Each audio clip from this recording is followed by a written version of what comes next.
Hi, it's Tash. Welcome to Tash's Library. Today's video is going to be an announcement of a readathon that I have created, which I'm super excited for, and that is Scientific September.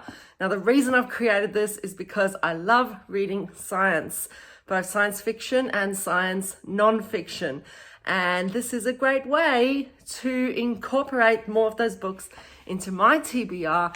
And obviously, I'm very happy for other people to play along. The way this readathon works is you get to choose between 3 possible career tracks. One of them is the scholar, and this means you read only science and non-fiction. The second one is the dreamer, and this means you read only science fiction. And then you have the third choice is the seer, which allows you to read a combination of non-fiction science and science fiction. You also have 3 possible levels of career success, and this comes down to how many books you read in the month. If you read 4 books, you will reach the level of assistant. If you read 6 books, you'll reach the level of scientist. And if you read 8 books, you will reach genius level. Now, I have made sure that for each section, there are 9 prompts. So if you are going for genius level, you still have some choice, not much, but some, because there's nothing worse than being really stuck with the 8 prompts you're given, right? So you have 9, you can choose up to 8. And obviously, if you want to read more, you can, because I'm not the reading police. Let's have a look at the different prompts. For the scholar, you have different prompts based on different fields of science. First one, it's alive, allows you to read books about biology. So this can be about plants, animals, microbes, viruses. It can be about physiology, genetics, absolutely anything to do with biology. Second one, compounded, is about chemistry. Any book about elements, about the chemical processes of life, whatever.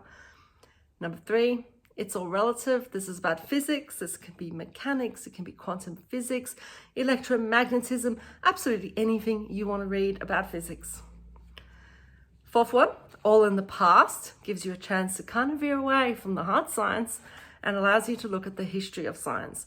So this could be about the history of scientific discovery. It could be a biography of a scientist who has changed the world in some way, a discovery of a virus, absolutely anything. Next one, let's rock. It's about earth sciences, and this could be anything to do with geology, with earthquakes, weather, anything to do with earth science. Mind tricks, it's about psychology, and this will involve any book that's about human behavior, could be a self-help book too, absolutely anything to do with psychology, how the brain works, and how people interact. It's a numbers game, it's mathematics. Take your pick, you can get as advanced as you like. It could be a complete pop science book about how people count or how numbers were created, or it could be a book all the way up to, calculus or whatnot, up to you. Sky gazing is about astronomy, astrophysics, anything to do with planets, the solar system, the universe, black holes, etc. And then finally, I've put in I'm a specialist, which gives you a little bit of scope. So this allows you to pick another science. So if you're a particular specialist, you've got a specialist interest in a science that I haven't quite captured, then you can pick this one.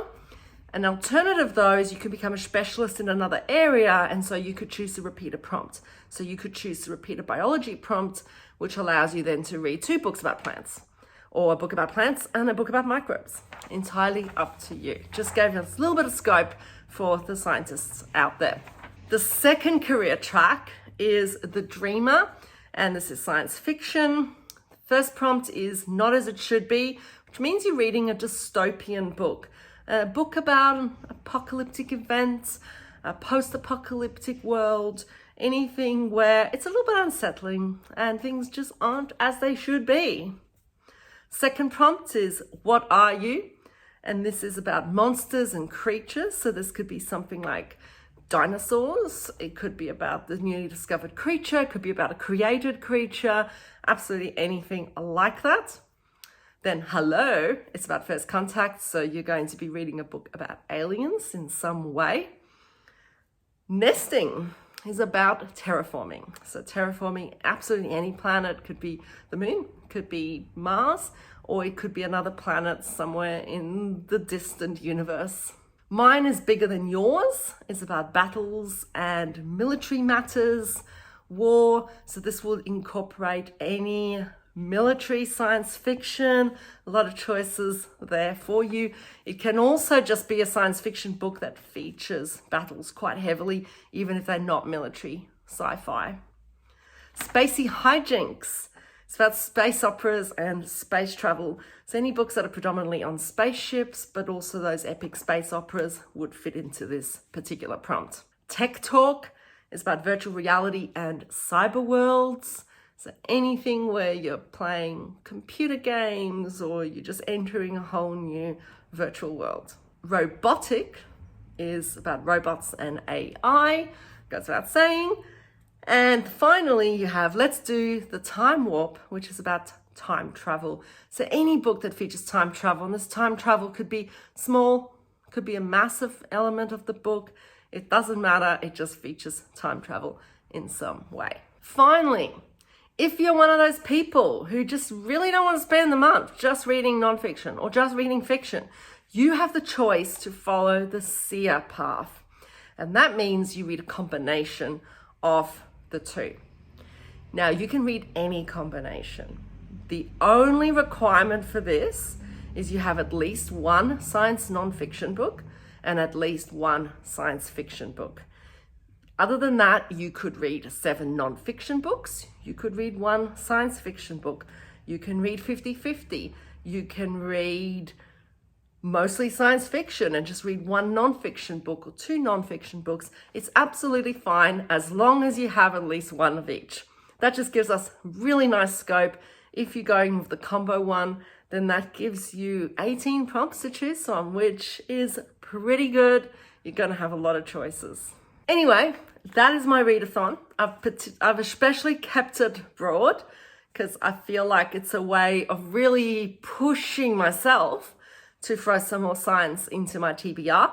And I hope that that's going to be helpful to you as well.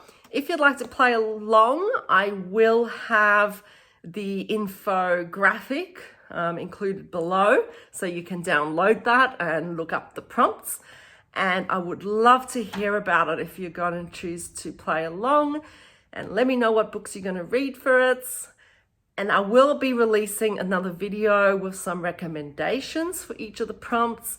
And I will, of course, be playing my TBR game as well and incorporating scientific September prompts.